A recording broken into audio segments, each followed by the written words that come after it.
வணக்கம் India homeopathy YouTube சேனலுக்கு உங்கள் வரவேற்பு. இன்றைய வீடியோவில் நாங்கள் நீண்ட நாள் சிறுநீரக நோய் நோயாளிகளுக்கு மிகவும் நல்ல சில உடற்பயிற்சி பற்றி பேச போகிறோம். அதாவது சிறுநீரக நோய் நோயாளிகளுக்கு சிறந்த உடற்பயிற்சி. உங்கள் சிறுநீரகம் கெடுதலுக்கு உள்ளாகி கிரீடினின் அளவு அதிகரித்து வருகிறதெனில் இந்த உடற்பயிற்சிகளை நீங்கள் பின்பற்றலாம்.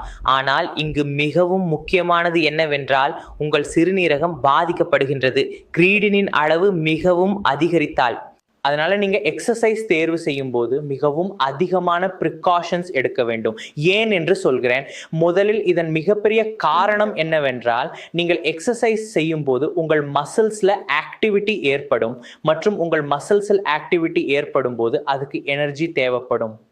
மற்றும் அது ஆற்றல் பெற கிரீட்டின் உட்கொள்கிறது மற்றும் உங்கள் தசை மற்றும் அது கிரீட்டின் உட்கொள்கிறது என்று ஒரு கழிவு பொருள் வெளிவரும். அதை நாங்கள் கிரீட்டினின் என்போம். அதை உங்கள் சிறுநீரகம் மூலமாக வெளியேற்றும். ஆனால் இங்கு நமது சிறுநீரகம் சிக்கலாக உள்ளது மற்றும் தசைகள் கிரீட்டின் உட்கொள்கின்றன. கிரீட்டின் கூட அதிக அளவில் தயாராகிறது. முடிவாக என்ன நடக்கிறது? கிரீட்டின் அளவு அறிக்கைகளில் அதிகரிக்கிறது.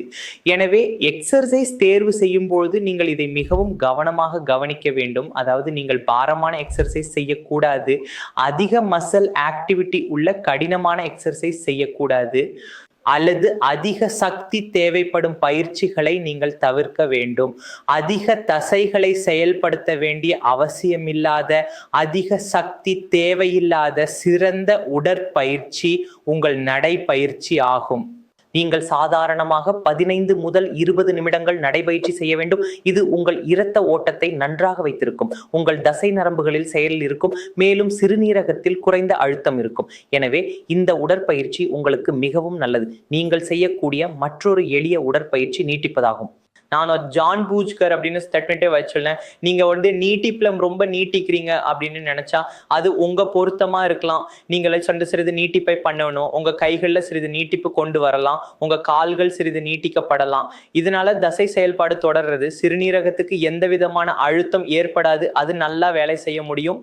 அந்த அடுத்த உடற்கல்வியை நீங்கள் செய்யலாம். மேலும் 3வது உடற்கல்வியில் யோகாசனங்களை சேர்க்கலாம். நீங்கள் புஜங்காசனம் செய்யலாம், நாற்றுப்புழு செய்யலாம், பிராணாயாமம், அனுலோம விலோமம் போன்ற சுவாச பயிற்சிகளை செய்யலாம். இதனால் உங்கள் உடலில் ஆக்சிஜன் அளவு பூரணமாகும், ரத்த ஓட்டம் வெறும் நல்லது, மன அழுத்தம் குறையும். நீங்க யோகா செய்யறதால சிறுநீரகம் குறைவாக அழுத்தம் பெறும். யோகா குறித்து நான் ஒரு வீடியோ இதற்காக உருவாக்கியுள்ளேன், அதையும் நீங்க பார்க்கலாம். அதை பார்வையிட ஐ பொத்தானை கிளிக் செய்யவும். மட்டுமே எங்கள் சேனலுக்கு செல்லவும். மேலும் பல வீடியோக்கள் உள்ளன.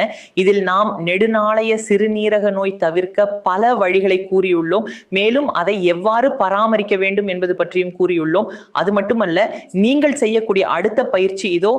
பொறுத்து நிற்கும் சைக்கிளை நீங்கள் மெதுவாக மிதிக்க வேண்டும்.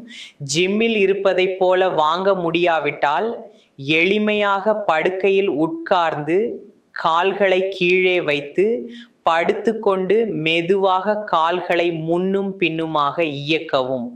நீங்கள் வீடியோவிலும் காணலாம். இந்த முறையில் நீங்கள் உங்கள் கால்களுக்கு உடற்பயிற்சி செய்யும் போது அடிப்படையாக பேசினால் உங்கள் கால் தசைகளில் செயல் தெரியும், உங்கள் மேல் உடலில் செயல் இருக்கும், உங்கள் சிறுநீரகத்தில் அழுத்தம் குறையும், தசைகள் மிகவும் செயல்படும், இரத்த ஓட்டமும் நன்றாக இருக்கும், உங்கள் உடலில் அதிகரிக்கும் நச்சுகள் குறையும். ஆகவே இந்த உடற்பயிற்சிகள் மூலம் உங்கள் தசைகள் மற்றும் சிறுநீரகத்தை ஆரோக்கியமாக வைத்துக் கொள்ளலாம். நான் உங்களுடன் பகிர்ந்து கொண்டது போல் அனுலோம விலோம உங்கள் உடலுக்கு மிகவும் நல்லது. இது உங்கள் உடலில் ஆக்சிஜன் அளவையும் பூர்த்தி செய்ய உதவுகிறது. அது தவிர இந்த வீடியோ உங்களுக்கு பிடித்ததாக இருந்ததா என நான் நம்புகிறேன். மேலும் எந்த பயிற்சிகளை செய்ய வேண்டும், எந்த பயிற்சிகளை செய்ய வேண்டாம் என இருக்கும் கேள்விகள் அனைத்தும் தீர்த்து வைக்கப்பட்டிருக்கும் என நம்புகிறேன். முக்கியமாக நான் உங்களிடம் கூற விரும்புவது என்னவெனில், கனரக எடைகளை உயர்த்தும் மற்றும் அதிக தீவிரமான பயிற்சிகளை செய்ய வேண்டாம். நீங்கள் சாதாரண நடைபயிற்சி மற்றும் எளிய உடற்பயிற்சிகளை செய்யலாம். அது உங்கள் உடலை செயல்பாடாக உணரச் செய்யும். இந்த பயிற்சிகளின் உதவியுடன் உங்கள் உடல் செயல்பாட்டை பராமரிக்க முடியும், ஆனால் சிறுநீரக செயல்பாட்டை மேம்படுத்த முடியாது. இதற்கு நீங்கள் முறையான சிகிச்சையை எடுக்க வேண்டும். மேலும் இந்திய ஹோமியோபதியில் உங்கள் சிறுநீரக பிரச்சனைக்கு சரியான தீர்வு கிடைக்கும். இந்த வீடியோவில் இந்தியாவில் ஹோமியோபதி மூலம் பல நோயாளிகள் நீரக கோளாறு, கிட்னி நோய் குணமடைந்துள்ளனர். இது நான் சொல்வதல்ல, நமது நோயாளிகளே கூறுகின்றனர். நீங்கள் ஒரு சான்றிதழை பார்க்கவும். இந்த வீடியோவில் அதுவும் சேர்க்கப்பட்டுள்ளது. அதை பார்த்து நோயாளிகளின் குணமடைந்த கதையை கேளுங்கள். அவர்கள் தங்களின் வெற்றி கதையை சொல்வார்கள். மேலும் நீங்கள் எந்த ஒரு சிறுநீரக பிரச்சனைக்காகவும் துன்பப்படும் நிலையில் இருந்தால் திரையில் கொடுக்கப்பட்டுள்ள எண்ணை அழைக்கலாம் மற்றும் இந்திய ஹோமியோபதிக் மருத்துவர் குழுவின் ஆலோசனையை பெறலாம். எனவே நமது குணமடைந்த நோயாளியை சந்திப்போம். வணக்கம், நான் டாக்டர் கஞ்சன். இன்று நான் உங்களுக்கு ஒரு நோயாளியை பற்றி கூறப்போகிறேன். அவர்களின் கிரியேட்டினின் நிலை 4 ஆக இருந்தது. முந்தைய காலங்களில் அவர்களுக்கு பல இடங்களில் சிகிச்சை அளிக்கப்பட்டது. ஆனால் அவர்களின் கிரியேட்டினின் நிலை குறையவில்லை. பிறகு அவர் இந்திய ஹோமியோபதியில் சேர்ந்தார். இன்று அவரது கிரெடினின் அளவு 2.7 ஆக உள்ளது. நான் உங்களை அந்த நோயாளியுடன் சந்திக்க வைக்கிறேன். அவரின் பெயர் மனிஷ். வணக்கம் மனிஷ், நீங்கள் எப்படி இருக்கிறீர்கள்? நான் இப்போது நன்றாக இருக்கிறேன். முந்தையதை விட நார்மலாக இருக்கிறேன். முதல்ல பல பிரச்சனைகள் இருந்தன. இப்போது எப்படி இருக்குதுமா? நீங்கள் கடைசியாக எங்கு சிகிச்சை பெற்றீர்கள்? ஆனால் இப்போது அது சிறப்பாக உள்ளது. இந்தியாவில் சிகிச்சை பெற்ற பிறகு இங்கு நல்லதாக உணர்கிறேன். எப்போது உங்கள் சிறுநீரகம் வேலை செய்யவில்லை என்று கண்டுபிடித்தீர்கள்? மேடம், 2 மாதங்களுக்கு முன்னர் எனக்கு திடீரென காய்ச்சல் வந்து விட்டது. மேலும் காய்ச்சலும் அந்த அளவுக்கு இருந்தது. அதாவது இறங்கவே இல்லை. வாந்தி ஏற்பட்டு தலை சுற்றல் மிகவும் அதிகமாக இருந்தது. பின் வலியுடனும் இருந்தது. எனவே நான் ஒரு மருத்துவரை பார்த்தேன். அவர் எனக்கு கிட்னி பிரச்சனை இருப்பதாக தெரிவித்தார். சிறுநீரக பிரச்சனை இருக்கு. அப்புறம் டாக்டர் என்ன சொன்னாரு? உங்களுக்கு சிறுநீரக பிரச்சனை இருக்குன்னு சொன்னா. சிகிச்சையின் போது உங்களுக்கு என்னென்ன ஆலோசனைகள் சொன்னாரு? நீங்கள் உங்கள் உணவு பழக்கத்தில் நாளை கத்தரிக்காய் மற்றும் இந்த பச்சை காய்கறிகளை சேர்த்து கொள்ளுங்கள். ஆனால் மசாலா பொருட்களை தவிர்க்க முயற்சி செய்யுங்கள். ஆமாம், நான் அதை செய்து விட்டேன். ஆனால் இப்போது நான் சிறிது நன்றாக இருக்கிறேன். உங்கள் நிலை முந்தைய நிலைக்கு ஒப்பிடும் போது 4 ஆக இருந்தது. ஆனால் தற்போது அது 2.7 ஆக குறைந்து விட்டது. இதற்கு காரணம் என்னவென்றால், உங்கள் வழக்கை வைத்து பார்த்தால் உங்களிடம் சர்க்கரை நோய் இல்லை, உங்களுக்கு இரத்த அழுத்தம் இல்லை. சரி, நீங்கள் 1 மண்டலம் மற்றும் அரை ஆண்டுகளாக வலி நிவாரணி மாத்திரைகளை எடுத்துள்ளீர்கள். நீங்கள் 2 மாதங்களுக்கு முன்பு என்னிடமிருந்து வரும்போது நான் உங்கள் மருத்துவ வரலாற்றை பார்த்தேன். அதில் உங்கள் தலையில் மிகவும் வலி இருந்தது. அதற்காக நீங்கள் பல வலி நிவாரணிகளையும் பல ஆன்டிபயோட்டிக்களையும் எடுத்தீர்கள். அதனால்தான் உங்கள் சிறுநீரகத்தை பாதித்தது. சரி, இதைத்தான் திடீர் சிறுநீரக நோய் என்று அழைக்கின்றனர். இப்போது உங்கள் சிறுநீரக செயல்பாடு முறையாக இல்லை. சிறுநீர் மூலமாக உங்கள் கழிவுகள் வெளியேறவில்லை. அதனால் உங்கள் கிராட்டினின் அளவு உயர்ந்தது. அது நேராக மாறியது 4 ஆக. உங்களுக்கு பிபி இல்லை, உங்களுக்கு சர்க்கரை இல்லை. அதிகமான நோயாளிகளில் 80 முதல் 90% பேர் பிபி மற்றும் சர்க்கரை இல்லாதவர்களாக இருக்கின்றனர். சரி, இருந்தாலும் அவர்களின் ரெடினைல் அதிகரிக்கிறது, கிட்னியில் பாதிக்கப்படுகின்றனர். கிட்னி நோயால் இதன் முக்கிய காரணம் இங்கு வருகிறது. அதிக அளவு வலி நிவாரணி மருந்துகளை கொள்வதால். நீங்கள் அதே தவறு செய்தீர்கள். இனி எப்போதாவது குளிர் பிடித்தால் ஒரு நல்ல மருத்துவரை பாருங்கள். சரி, நீங்கள் அலோபதி சிகிச்சை, அதிக பெயின் கில்லர் மருந்துகள் எடுத்தால் அது உங்கள் உடலுக்கு கெடு செய்யும். சரி, இப்போது நீங்கள் எப்படி உணர்கிறீர்கள் என்று சொல்லுங்கள். 2 மாத சிகிச்சையை எடுத்து உங்கள் கண்ணுக்கு வந்த அளவு 4 இருந்தது, இப்போது 2.7 ஆகிவிட்டது. இப்போது நீங்கள் எப்படி உணர்கிறீர்கள்? மேடம், நான் இதற்கு முன் வேறு இடத்தில் சிகிச்சை பெற்றதில்லை என்றால் அது உண்மை அல்ல. நான் இதற்கு முன் சிகிச்சை எடுத்தேன். ஆனால் இங்கு வந்த பிறகு என் நிலைமை மிகவும் மேம்பட்டது. நானும் இப்போது மிக்க நேர்வாக உணர்கிறேன். முன்பு நீங்கள் கூறியதைப் போல் அது 4 இருந்தது. ஆனால் இப்போது அது 2.7 மாறிவிட்டது. எனவே நான் மிகவும் மேம்பட்டதாக உணர்கிறேன். சரி மனிஷ், நீங்கள் எங்கே சிகிச்சை எடுத்தீர்கள்? என் நண்பர் ஒருவர் என்னிடம் ஒரு டாக்டரை பற்றி கூறினார்.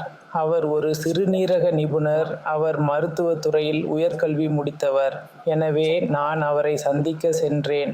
அந்த டாக்டரின் பெயரை நான் வெளிப்படுத்த முடியாது. ஆனால் அவர் எனக்கு 6 மாதங்கள் சிகிச்சை அளித்தார். பின் எனது சகோதரர் இந்திய ஹோமியோபதிக்கில் சிகிச்சை பெற்றதால் அவர் அங்கு செல்ல வேண்டும் என்று பரிந்துரைத்தார்கள். எனவே நான் இங்கு வந்து மருத்துவரிடம் ஆலோசனை பெற்றேன். இப்போது எனது சிகிச்சை 2 மாதங்கள் தொடர்ந்தது. நான் மிகவும் நன்றாக உணர்கிறேன்.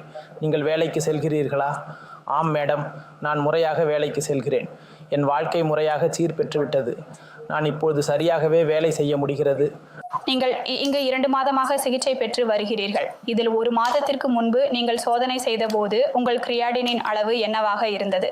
மெயின்ஹோ 1 மாதத்துக்கு பிறகு என்னுடையது 3p2க்கும் அருகில் வந்தது. ஆனால் புதிய அறிக்கை 2.7G கண்டுபிடித்தது. நீங்கள் எதை டயட் பின்பற்றுகிறீர்கள்? மேடம், டயட் டாக்டர் பரிந்துரைத்ததைப் போல ஹரித சப்ஜிகள், லகி, காபேஜ் போன்றவை பயன்படுத்தியேன். மசாலாக்களை தவிர்த்தேன். நீங்கள் எதை பயன்படுத்தினீர்கள்? 4 கீ தேசிகியை பயன்படுத்தினீர்களா? நீங்கள் தேசிகியை பயன்படுத்துகிறீர்களா? நல்லது. மற்ற நோயாளிகளுக்கு என்ன சொல்ல விரும்புகிறீர்கள்? அவர்கள் இந்திய ஹோமியோபதி மருந்துகளை பெறுகின்றனர், ஆனால் அவர்கள் டீமோட்டிவேட் ஆகியுள்ளனர். அவர்களுக்கு அவர்கள் காணா நிலை குறையவில்லை என்று தெரிகிறது. நீங்கள் அவர்களுக்கு என்ன சொல்வீர்கள்? நான் அவர்களிடம் சொல்ல விரும்புவது என்னவென்றால், உங்களுடைய மருத்துவர் யாராக இருந்தாலும் அவர் மீது நம்பிக்கை வையுங்கள், சிகிச்சையை தொடருங்கள், நம்பிக்கை வையுங்கள். அதுதான் உங்கள் கிரியேட்டினின் நேரம். அது எதுவாக இருந்தாலும் அது ஒரு நோயாக இருக்கும், அதற்கு நேரம் எடுக்கும். அதனால் நான் அவர்களிடம் சொல்ல மாட்டேன். நம்பிக்கையை இழந்து உங்கள் மருத்துவர் மீது நம்பிக்கை வைக்க. அனிட்ஜி போல கிரியாட்டினின் அளவு 4 இருந்ததிலிருந்து தற்போது 247 ஆக குறைந்துள்ளது. எனவே நம்பிக்கையை நீங்கள் உங்கள் மீது வைத்துக் கொள்ளுங்கள் மற்றும் உங்கள் மருத்துவர்களுடன் நம்பிக்கையை வைத்துக் கொள்ளுங்கள். மேலும் உணவு முறையை அவசியமாக பின்பற்றுங்கள். நீங்க பார்த்தீர்களா, இந்திய ஹோமியோபதி சிகிச்சைக்கு தங்கள் கிரெடினின் அளவு எவ்வாறு குறைந்து சாதாரணமான வரம்புக்கு அருகிலும் வந்துள்ளது என்பதை. மேலும் இதே முறையில் மருந்துகளை எடுத்துக்கொண்டால் நம்பிக்கையாக நீங்கள் விரைவில் குணமடையலாம். நீங்கள் குணமடையலாம், எனவே காத்திருக்க வேண்டாம். உடனடியாக பாரத் ஹோமியோபதி மருத்துவர்கள் அணுகுங்கள். இன்று காணொளியில் இவ்வளவுதான். இன்னொரு புதிய காணொளியில் விரைவில் சந்திப்போம். அதுவரை நன்றி.